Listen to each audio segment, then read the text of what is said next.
Hey, it's Kamori, and today I'm going to show you how I made the summoning circle prop for my Rin Tohsaka cosplay.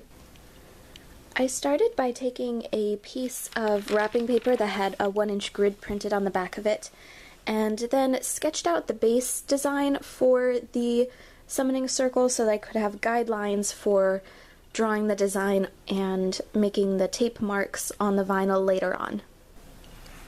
I got one of the frosted clear vinyls from Joann's. I think it was $4.99 a yard, and because the width of the material is 54 inches wide, I got the same amount of the length. So essentially you go into Joann's and you get 1.5 yards of the clear vinyl, and that'll make it a square. Also, when you're getting your vinyl, request to have it wrapped onto one of the cardboard tubes. That'll make transport a whole lot easier and to keep it from wrinkling. For a majority of the circle designs, I used a red paper-backed reflective tape that is normally used for construction purposes, and I ordered a roll of it off of Amazon. I'll put a link to it in the description box below.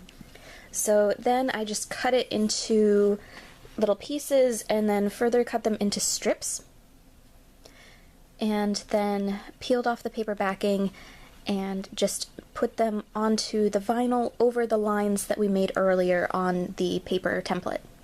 Once all of the straight lines and all of the main base circles were put on using the reflective tape, I then went in and did all of the brush stroke designs using some acrylic paint.